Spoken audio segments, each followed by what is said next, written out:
to iHorror episode 34, or season 2, episode 12.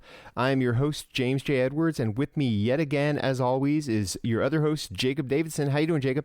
Doing well. Always happy to be here. Recovering from Halloween? Yeah. Been a busy couple weeks. I won the Emerson pitch competition.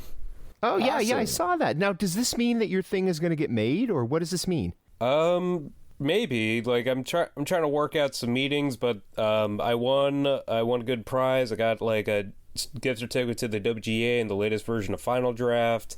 Oh, and, cool. Nice. Nice. Yeah, I was pretty happy with my idea. So fingers crossed, might be able to get something going. No using the free Celtics for you. You got Final Draft. Yeah, Woohoo! Professional and shit. And also with us yet again, as always and forever, is your other host, John Correa. How you doing, John? Doing well. Still writing mine on Microsoft Windows 97, but that's just me. No. Doing well. Recovering from Halloween, it's always, the festivities, always fun. But, and by recover, I mean, like, I went as Sam Neill in The Mouth of Madness with crosses drawn all over me. Nice. But I'm an idiot and was like, I don't want to spend money on makeup. I'll just use the Sharpies that I use to make the clothes. I'll use that on my skin. Don't do that. It's really hard to go grocery shopping the next day when you have like faded crosses drawn all over your face and arms, and it's even harder when you have to go get your motorcycle out of the impound. So yeah. That's a story for another time, though. Yeah. Ouch. Nosy neighbors. Let's dive in. There's been kind of let's dive right into it because let's go for it. Terminator Dark Fate. Yeah. Mine's not quite as enthusiastic. Mine's a hey. Okay, let's hear from Korea first because he's the champion of this one. All right.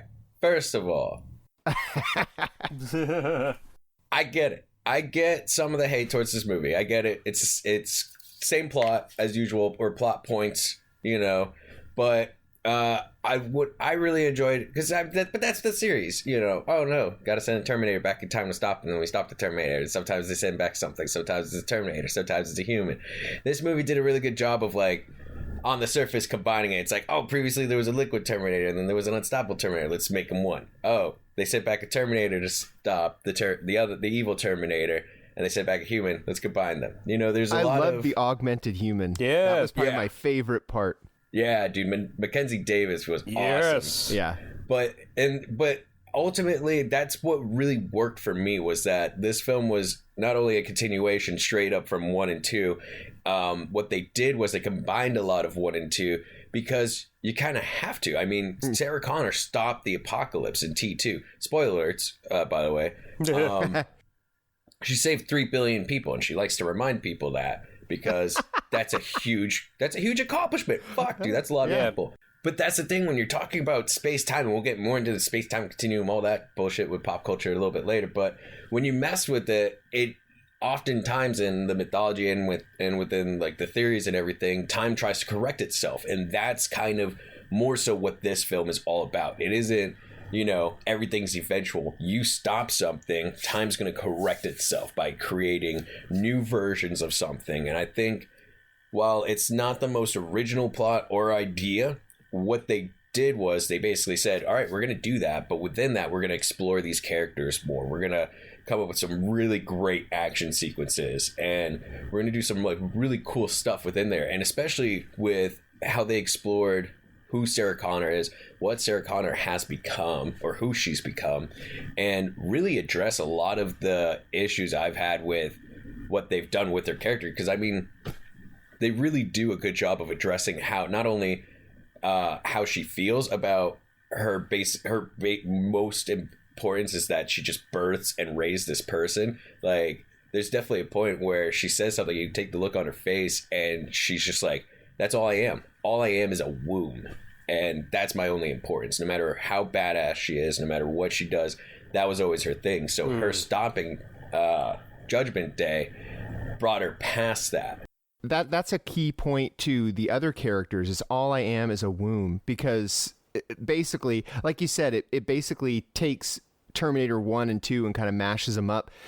They send this Terminator back to kill another woman who's going to give birth to someone who's going to lead it's basically Terminator 1, but it's a more badass Terminator and good Arnold Schwarzenegger. So a lot of twists and turns, though. Yeah, it is a little more twisty. I mean, I guess I'll go now because I wasn't quite as enamored of it. I just thought it was kind of a rehash. But the thing is, and I will accept this, not really accept it, I will admit it, this is exactly the kind of movie that a Terminator fan wants to see. Because when they try to get too fancy and when you try to go Terminator Genesis or Salvation, that's not what people. And I tapped out at Terminator 3 at Rise of the Machines, but I was trying to go through them leading up to this. Is Rise of the Machines a comedy? I mean, is it supposed to be a comedy? It's very silly. Right? It's a very silly movie. I don't remember it being as funny as it was, but also I hadn't seen it since probably 92 or whenever it was. So, but it was like when he goes to get clothes, he goes into a strip club and that's where he finds his clothes, and he finds a stripper who's the same size as him, and then talk to the hand. It's like ridiculous. But yeah, it's pretty much a recycled plot, but it is. It's what Terminator fans want. And the first action scene, which starts in the car plant and then ends on a freeway overpass, that is insane. That is, when that was going on, I'm like, oh, holy shit, this is the best movie of the year. Yeah, but then it kind of derailed for me. But that plane sequence too. Yeah, the plane sequence was pretty rad too. Granted, the plane sequence had a few moments like a Genesis when the Arnold bounces, and it's like, wait, he weighs a few tons. He's not supposed to bounce like a fucking sack of potatoes. There's a couple of moments of that in the plane sequence that took me out of it, but all in all, it's still pretty solid. But I agree. They definitely rehashed a lot of plot, but I feel like within that, there was an excuse to explore more action sequences and more intricacies with the choreography with that, and also just like with the characters. And it's really hard to not give away a lot with it. Granted, a lot of those plot points and whatnot you can kind of see them coming, but I wasn't really bothered by it kind of hitting similar points to T1 and T2, because that was kind of the point, that they're stuck in a cycle, like if not, like it's fate. Yeah, exactly. They're like bound by fate in a way, or it's like, like the machines will rise in one form or another, seemingly no matter what they do. It's about them fighting their fate, but with like a new lead, like with Natalia Ray's character. Yeah. Is the fate that they find light, or is it? It's dark. Yes, it's a dark fate. Yeah, and it did, and I'm with John on this one though. It's one of my favorite action movies of the year. Like, some of those action set pieces were incredible, like almost Fury Road style, like that truck chase, and there's a bit at a dam, and yeah, and I'll give you guys that the action sequences are well done, but that's kind of, if a Terminator movie doesn't get the action sequences right, why make it? Right. That's kind of that's the lowest bar for a Terminator movie. And it got it right. Oh yeah, no, they did. I'll give you guys that. I just wasn't as excited for the movie as a whole because I just thought we'd seen it before. But that's what Terminator fans want to see. I mean, it's kind of like that new Predator movie. That's what people wanted to see. I mean, they didn't get it quite as right as Dark Fate, I don't think. One of the things I really liked is if you look at Danny's progression throughout the movie, she kind of goes through both what Sarah Connor went through in the first movie and what John Connor went through in the second movie. It wasn't just like like becoming, a leader and like becoming more than and becoming tough and all that. She kind of went through like both of their journeys in such a shorter amount of time, and she had to like grow up so much quicker than those two did in it. And I thought that was really well done, because I wasn't expecting them not really doing a whole lot with her character, just an assumption. But so I was really taken back by like how much was conveyed with that. Have you guys both seen Dr. Sleep? No. Oh, Oh yeah, dude! I just saw it in IMAX. Okay, man. Dr. Sleep. Jacob, go out this afternoon and freaking see Dr. Sleep, because it is, I loved it. It is the perfect bridge between Kubrick's The Shining and Stephen King's The Shining. And I mean, visually, it is Kubrick's The Shining. I mean, Flanagan even went and got it's Mike Flanagan, in case anybody doesn't know, who did Oculus and The Haunting of Hill House, and Gerald's Game, I think, is what really put him on Stephen King's radar. And he went to the Kubrick estate and got the exact dimensions of the sets for The Shining, and he rebuilt the Overlook. Which, I mean, that's a little bit of a spoiler that the climax is at the Overlook, but not really, because if you see it in the trailer, he's walking through the Overlook. And they went to great lengths to make it, to keep Kubrick's visual style, but it's faithful to King's, because Stephen King has come out saying that he loves it. Yeah. But I mean, Stephen King comes out and says he loves everything that's gonna, I mean, he even loved the Dark Tower. Come on. I mean, he didn't love the Carrie remake, so I guess he does have standards. And I'm so glad they took it this route instead of just using the Tarkin Rogue One hologram thing. Yeah. They cast Alex Esso as Wendy Torrance, and she kills. She is the perfect Shelley Duvall. Okay, you got something to say? Can I address that? Because when they did have... Because they brought back characters from The Shining, and they had people that looked and acted like... the guy who played Scatman's Crothers' character... Oh, yeah. ...was Dick way Halloran. too spot on. He was totally spot on. And the actress who played... who was basically Shelley Duvall, because that's what she was really doing, was playing Shelley Duvall in The Shining, was so spot on that she'd be doing... She got the inflection, she got the facial expression, she got everything nailed, that, like, it kept jarring me because she was nailing it so good, but, like, obviously she doesn't look exactly like Shelley Duvall, so she'd be nailing it, and it would just suddenly be like, wait, not Shelley Duvall.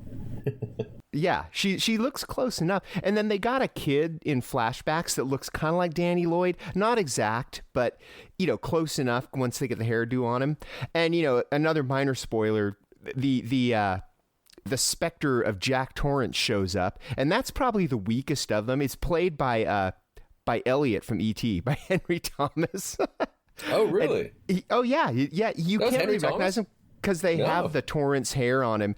He's probably the weakest of them, but he's also in the least amount. So, it doesn't really bug you too much. But yeah, it's a visually beautiful movie. There's one sequence, and they do a really good job. There's a lot of mythology that's just not there in the original Shining movie that they just explain and expand upon so well, because when you have these shining vampires, basically, where they get all steamy and stuff, it's a little ridiculous, but they explain it so well and so grounded that, like, you don't really question it at all, which is fantastic. Yeah, there's a tribe of psychics, and they're not all shiners. They do other things too. But they feed on children who have the shine. That's basically the whole thing. And Danny Torrance, who's now Dan, that's Ewan McGregor, he links up with this little girl who has a more powerful shine than he had when he was a kid, and he helps her escape these vampires, basically. He takes it upon himself to help her fight them. So that's the basically crux. So it's very Stephen Kingian in that there's this tribe of bad people hunting this tribe of good people. You see that in Stephen King. I mean, that's a motif, but it's really, really well done. Rebecca Ferguson is the leader of the evil. Yeah, Rose the Hat, and dude, she's awesome. She's and then incredible. There's also what's their name? Snakebite Andy. She's one of the other psychic vampires who. Then you got the Crow. Yeah. Oh, yeah. They were all great. All the performances all around, like, these even smaller characters were so well fleshed out and had such a great backstory. The whole Grandpa Fink is one of the vampires, and like I was like, my eyes were always drawn to him. He's a very visually striking person, and just like his story was just so moving and disturbing at the same time, because he's a bad guy, but you feel for him at certain moments. Like, they did a really good job with that, and Rebecca Ferguson was incredible. But I'm really scared because she is so beautiful, and she pulls off that top hat so well. I do not want people to think that wearing top hats is okay. So people just know, yes, Rebecca Ferguson pulls off the top hat very well, but you can't. Jacob Tremblay from Room is in it for like one scene, but that's the most heart-wrenching scene in the movie. You're like, oh, you know, this kid steps in for like maybe no more than 10 minutes of the movie, and you're like, oh my god, you know, that kid. I honestly was shocked because Lindsay, my partner, was like, oh, is that the kid from Good Boys? I was like, that's not Jacob Tremblay. Why would they bring Jacob Tremblay for like a small part? Like, he's because he was like, making Good Boys. He's a sought after child actor. He's like one of the most sought after child actors working right now. But like, dude, I'm glad they did, because that scene was just so intense and shaking that, like, and you can't imagine another kid playing that part. That's what makes his performance truly great. It's like, could you have put another child actor in that spot? None that I can think of. I mean, he killed it. Yeah. And let's since Jacob hasn't seen it, and we don't want to spoil any more of it for him, but there's one more thing I want to say about Dr. Sleep. I don't know how they are not crediting Wendy Carlos for the score, because I swear they rip off parts of the Shining score for this movie. Oh no, they do. They reuse a lot. It opens up with the they use that dun thing. Well, in the trailer, it's obviously the Shining, but I think that they redid it. It's the Newton brothers who do all of Flanagan's movies, and I think that it's redone. I don't think they actually nick the Shining score, but it's easily the same melody, and that moogie boom boom boom. I don't know how they're not crediting Wendy Carlos, but I do have to say it was, because I saw Dr. Sleep in IMAX, and in the opening when they did that really slow horn part, hearing that in like IMAX sound was fucking incredible. It just immediately drew me in. I was like, all right, I'm here. I did not want a Shining sequel. Let me repeat that. Did not want a Shining sequel, but I'm so glad Mike Flanagan made this. Also, it is the most New England movie out there right now. Like, Bruce Greenwood shows up for a scene, and he just rocks like the most southern New England accent ever. Like, all that dude needed was a fluffernutter in one hand and a coffee milk in the other, and it would have been like, all right, we get it. You're from New England, Bruce Greenwood. Get out of here. Let's move on to something that I'm pretty sure all three of us have seen: The Lighthouse. Yes. Yes. Okay. The Lighthouse is really weird. It is. Yeah. I think it's beautifully shot. It's shot in like this square aspect ratio, and it's in black and white with like this sepia filter. So every frame looks like an old time tintype, photo. Pattinson and Dafoe both kill in it. Oh yeah. And in typical Robert Eggers style, there is a bird that steals the show. It's not a goat or a rabbit this time. It's a bird. Seagull. The story is seabird. You never kill a seabird. It's bad luck. Bad luck. It's bad luck to kill a seabird. I could sit here and imitate those two guys all day. That's all I've been doing all this last 2 weeks. The Lighthouse is not. The thing is, it's one of those movies where the more I think about it, the more I love it.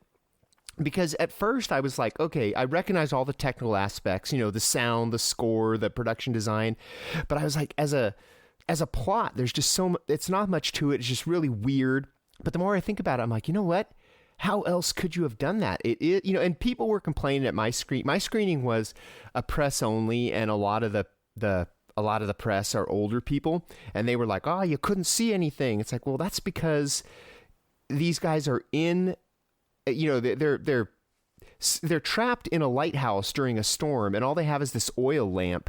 What did you want to see? I mean, you can't bathe that set in light because these guys are not in light. They're doing the Barry Lyndon thing. Speaking of Kubrick, where they're just using the natural light, or at least it appears they are. I'm sure that it's meticulously lit, but that doesn't show up on screen. It looks like everything's coming from this one oil light.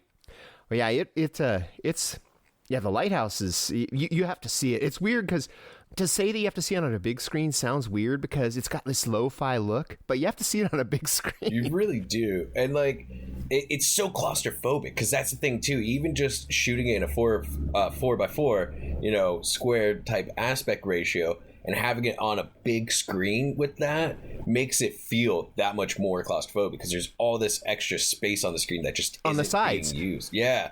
So you feel even more closed in with them.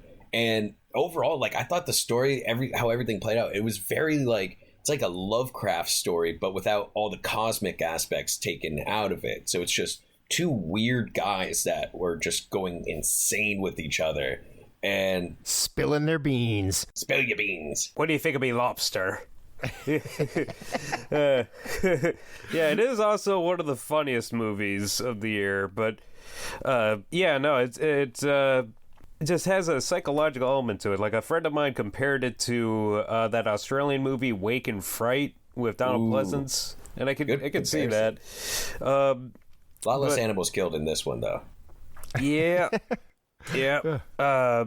But yeah, it's just, like, when it comes to these types of movies, I go back to this line by Mystery Science Theater's 3000's Kevin Murphy when he was describing Eraserhead, which he's says is one of the scariest movies ever made, because you are seeing the director's nightmare on film, and this is The Lighthouse. We are seeing a nightmare of Robert Eggers brought to life.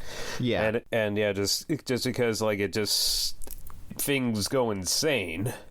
Well, as it was going on, I kept thinking, I was like, there's no way they're going to stick this ending. There's no way they're going to pull off an ending for this. And the final shot actually pulls off the ending. I don't want to spoil what it is, but what happens in the final shot, you're like, perfect. Let's leave it on that. Yeah, nailed it. Did either of you guys see Countdown? No. Countdown was, here's the thing about Countdown. It is not good. It's a pretty bad movie, but it is so quick. Much. It's literally a movie about a killer app. Yes, it is. It is. Yeah, basically you download this app and it tells you how much. And it's funny because there is a fan app that someone made. It is a fan app. It's not made by the studio. The reps actually told me that.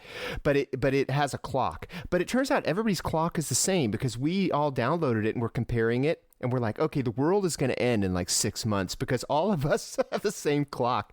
But it's a pretty bad movie, but it is so much fun to watch. It is like, it's bad in the best possible way. There's the performances are horrible. The concept is terrible. The gore isn't there. It's poorly written, poorly directed, but you can't take your eyes off it. It's so much. It's a throwback to those, fun, shot on video 80s gems that, although, in about less than a year, probably this is going to already look old just because it's a technology based movie. And you're like, who has who has an iPhone 8 nowadays? It's like it's going to be outdated super quick. Like if you look at like fear.com now. Oh yeah. You're like, what? Or even more fun if you look at The Net, that Sandra Bullock movie from when the internet was brand new. Yeah, this don't go to this stuff website. That's hysterical. Even just I watched Ringu for the first time the other day, just like with their like, wait, hold on, and they're like reversing on like the VHS big table machines? VHS editor, and then it's like,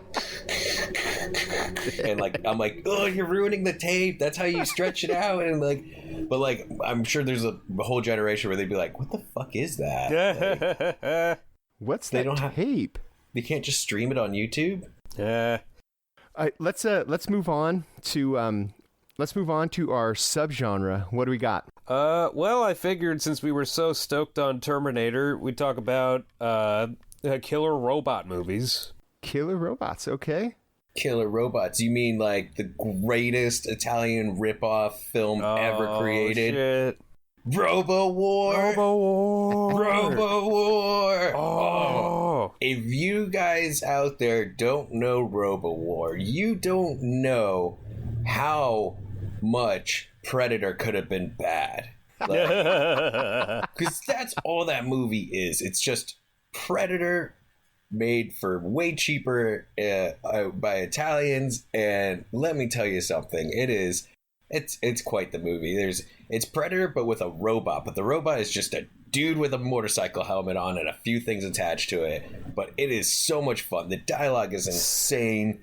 Like, doesn't make sense a lot of times, and it's like the perfect blend of Predator and RoboCop and just like a bad case of food poisoning. Okay, segueing off of Italian ripoffs of Terminator, there's also Shocking Dark, aka Terminator 2, which Terminator 2. which is basically aliens in Venice, but also with a Terminator because reasons. And it is actually a lot of fun. Just how ridiculous it is. It just, it's because it is such a blatant ripoff that, like, Severin actually did release a Terminator 2 slipcover because it was released as Terminator 2, and eventually they had to pull that. They even said when they released it, they said, we're going to sell this slip until we get the cease and desist. So if you want it, order it now. I don't think they ever did receive a cease and desist. Did they not? Okay. They were just like, all right, we're going to be done making these slipcovers to like make it special, you know? Well, their slipcovers are always limited anyway. Yeah, I guess it was just kind of under the radar.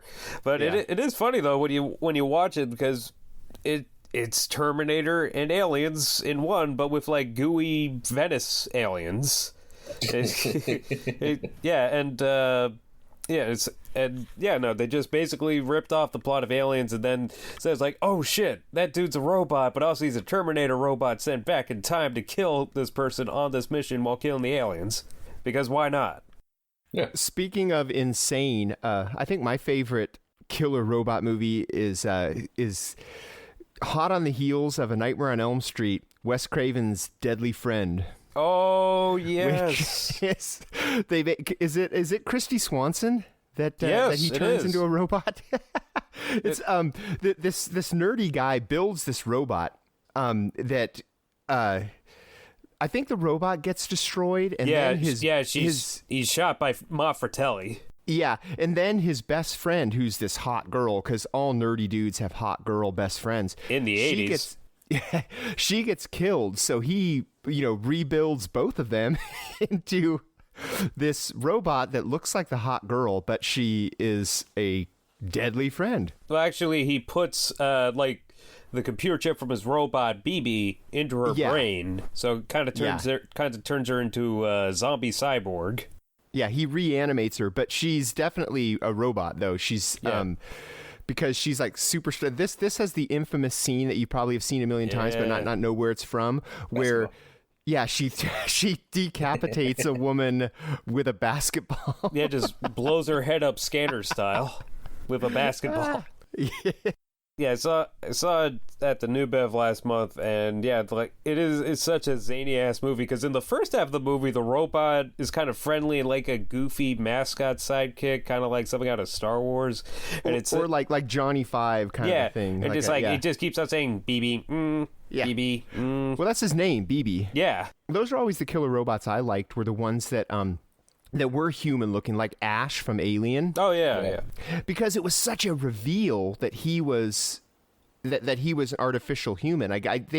What do they call him? They don't call him robots or androids. They call him do they call them artificials? Yeah, I think something like that. Yeah, something like that. And so it was such a shock there. But then in Aliens, from the beginning that Bishop, that Lance Henriksen is an artificial, and even Ripley isn't happy about it, because she doesn't trust them after Ash. Yeah, and I'm not sure if it counts, but like the Sentinel spheres from Phantasm, scared the shit out of me. Are those robots or are they? I'm really asking. I don't know what they are. I mean, they're some kind of technology that the tall man controls because again, it's just so you just don't expect it. You got those little zombie ghouls and you got the tall man, and then suddenly he's got fucking killer drones that suck your brain out. Yep. Yeah. And how can we forget Chopping Mall? About to bring that up. Yeah, Chopping Mall. Let's talk about Chopping Mall then. I was just gonna bring it up. Chopping Mall's great. I mean, come on. Yeah. You got all the mixings of a great time. Just killers, robots, a mall. Barbara Crampton. Dick Miller's in there too. Yes. There's it's been all over the internet that there's actually the security robot is a real thing now. Yeah, and of course, at the mall. Yeah, and of course people are like, "Oh, have you people not seen Chopping Mall? This cannot end well." I was at the the square, this mall in Los Angeles, and they've got those things that they they cruise around, and they kind of look like them. They got because you've seen them, yeah, like I've seen them. Yeah. I swear to God, yeah, they just kind of cruise around, all casual. Look, although I know they were gonna like blow my head up at any moment. What do they do? I mean, how do they like observe and report? I mean, obviously they can't pull out a gun and shoot people, but, and they can't actually arrest people. I wouldn't think. Do they just have like a camera and they tell like the real security guys where to go? Are they just like another set of eyes? Yeah, I think so. I didn't see anybody get into trouble while it was active. It just kind of patrols the area, and yeah, I guess maybe it's like kind of a security thing, or just recorder.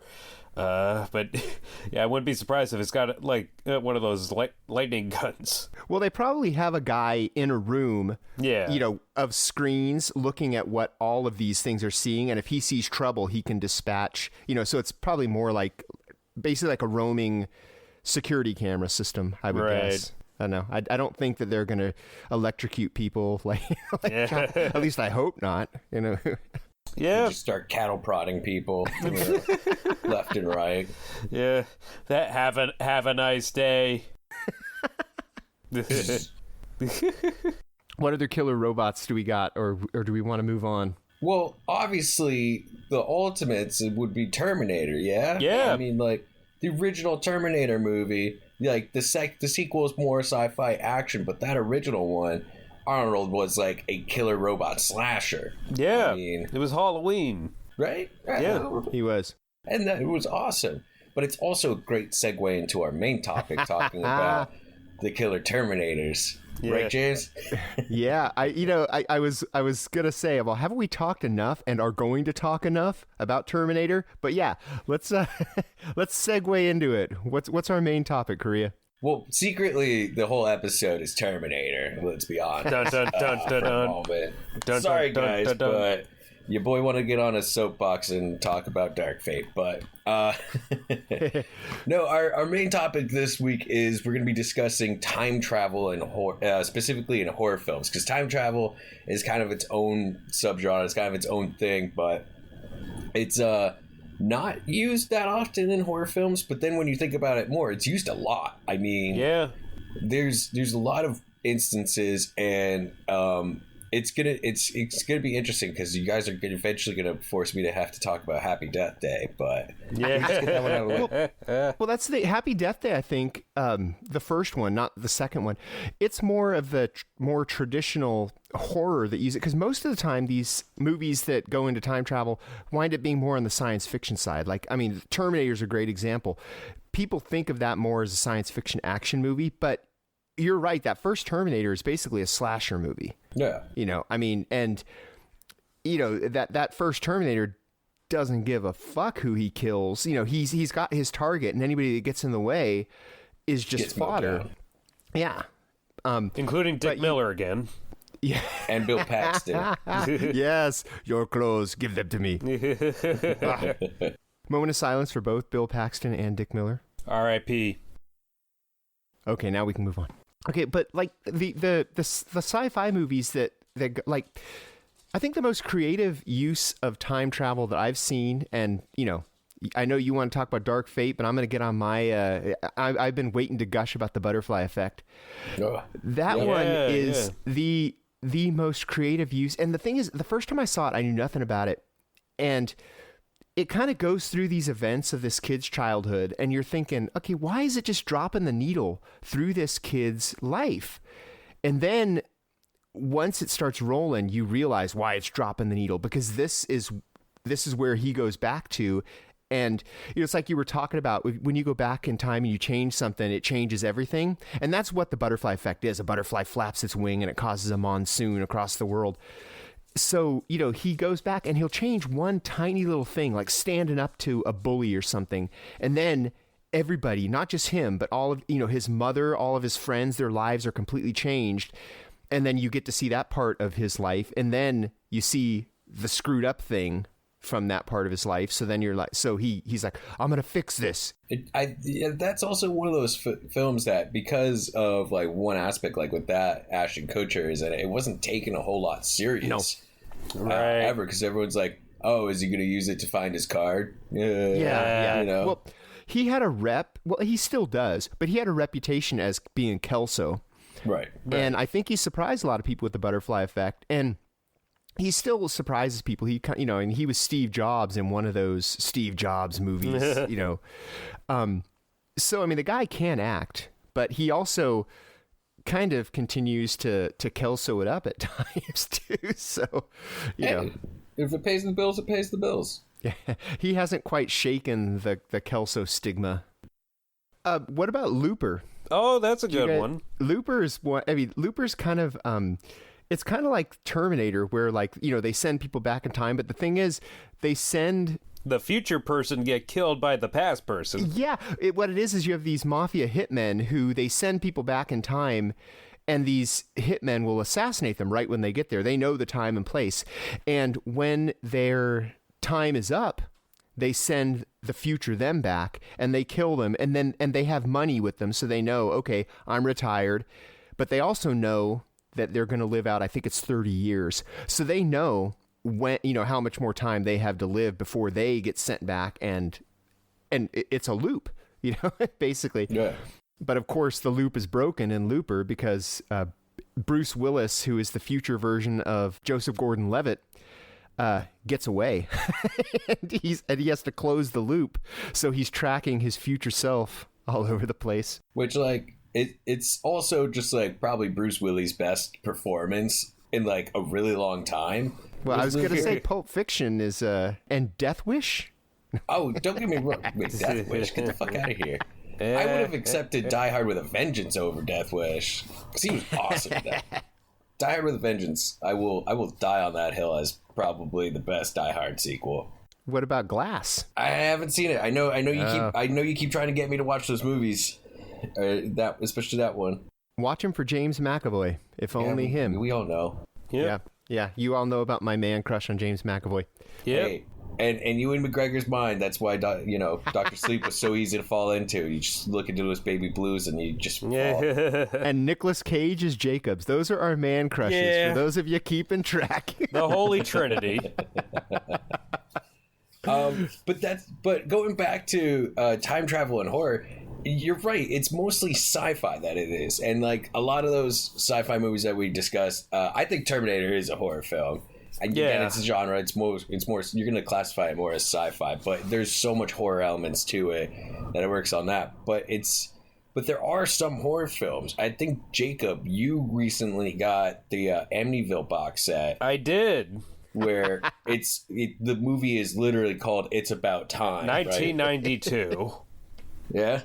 Tell us about that one. Yeah, it's the sixth Amityville movie. It was directed by Tony Randall from Hellbound Hellraiser 2. And yeah, it does have a real time travel element to it because keep in mind, this is from the era of Amityville movies where it wasn't the house itself, but people just bought all these cursed objects from the Amityville house, and if you use something from the Amityville house in your house becomes haunted like the Amityville house. Yes. So this architect gets a clock from the Amityville house and he puts it up, and the clock is starts infecting his house. It actually jams itself in and starts affecting kind of the time-space continuum inside the house. Stuff ages faster, time seems to slow down in certain parts of the rooms, or even entire parts are cut off, and it's able to kind of duplicate people and possess them. So it does make some interesting use of kind of time manipulation. At one point it turns the son into a baby and turns a mom into an elderly version of herself. It's able to kind of use kind of that time shifting for horror and also just weirdness. Have either of you guys seen The Sound of My Voice? It's about this cult that is led by this woman who claims that she is from the future. Britt Marling, right? Yeah, Britt Marling is the woman who claims to be from the future. And there are these two, I think they're filmmakers who go in and they want to expose her, basically. So they join this cult. And they start kind of thinking that maybe she's not so full of shit and that maybe she is. There's things that happen that make them think, either she's really, really good at this ruse or she is really from the future. And it's got one of those crazy endings where like when the ending happens, you're like, oh, holy shit. Did that just happen? It's one of those like lesser known dealios, but it's really well done.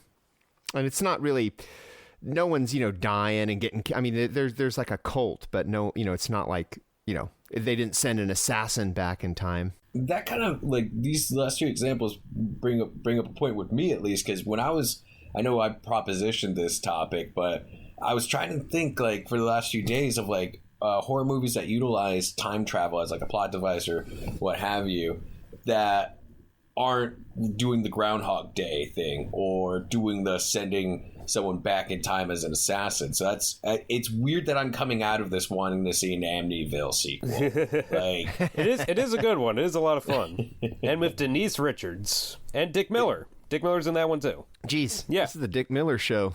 Yes. But that's again one of those things that I'm trying to wrap my head around. Is there, because we obviously have like a lot of Groundhog Day esque ones with like the Happy Death Day to You movies, and there's that episode of Supernatural, Russian Doll, where there's like a lot of like horror in them, or it's used for straight up that. But time travel is in itself terrifying because it's such an unknown thing. Like we have theories, but like you can't really do anything. So, but it also is kind of one of those things where it makes you think beyond oneself and like placement and things, because how can like butterfly effect, how can something so small and insignificant that we do affect the larger picture? That's such like a drive you crazy. Yeah, it's like an existential horror.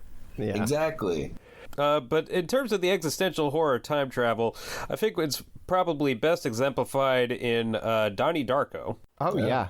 Like, I think that's probably one of the better examples, because, it's about this mentally ill kind of loner kid who has a near-death experience and, like, this encounter. My runner-up man crush, Jake Gyllenhaal. But, yeah, and it's just the weirdness around him, and, like, because the plane engine falls on his house and they can't find the engine, and then he keeps on getting visited by Frank, the bunny man from the future, who tells him the world's going to end in a certain number of days. And it all revolves around time travel, and there's this element, like there's this woman who lives not too far from him, and everybody thinks she's schizophrenic, but she may have discovered the key to time travel and went insane. So, it does delve a lot into kind of what John was saying, is that, just the very concept of time travel, if it were to be accomplished, is so beyond human reasoning that it's almost maddening. Well, because we experience time one way. We experience it very linear. Forward. And so to step outside of that, because experiencing time in a linear form that's your reality. Yeah. So to experience it any other way is to step out of what your conception of reality. Time travel, man. Like, what do you guys think is an effect? First of all, how tired are you guys of the Groundhog Day scenario? I think it was done 3 times last year alone. Yeah. But like Happy Death Day, I think that was a good use of it because it changed enough each time where the way I look at it, you almost got like 6 or 7 short little slasher movies, because it wasn't just, she was reliving the same day, but she changed enough where it was a completely different day. It wasn't, you pretty much didn't know what was going to happen because it was so different with each one. So I was okay with it in that regard, but I'm actually not too over it. To answer your question, I'm not tired of it. I think that, as a concept, it's a little tiring, but you can do so much with it that, that's fine. As long as the movies still wind up creative, the concept can be stale, I guess. Yeah. And I think the reason, the Groundhog Day type story keeps on happening over and over again, well, for one thing, because the movie Groundhog Day was such a success, and also I think kind of speaks to I don't know, like a subtext that, you know, like people, you know, we're afraid we're drifting through lives repeating the same day over and over again. That even though we're not actually stuck in a physical time loop, like that, you know, we're just doing the same things over and over again. So I think stuck in a rut. Yeah, I think it's so I think it just kind of speaks more to kind of that human neuroses or fear of being stuck in a repeat. Yeah, or even just having the opportunity to go back and change a small detail from that day is very appealing. Right. Yeah. Now, what about the future assassin being sent back in time to stop something? Well, I guess it's you know, kind of like Dark Fate, you know, or, you know, Terminator talks about that it's a matter of, you know, changing our destiny, or, you know, we want to, like, everybody has something they'd want to change in their past so that they could improve their own future. And, you know, it's kind of positing, like, what if we did something so good or so bad in the future, somebody had to send somebody back to change it. That's how you know you truly didn't fuck up, unless someone comes back and says, listen, we need to prevent you from doing this.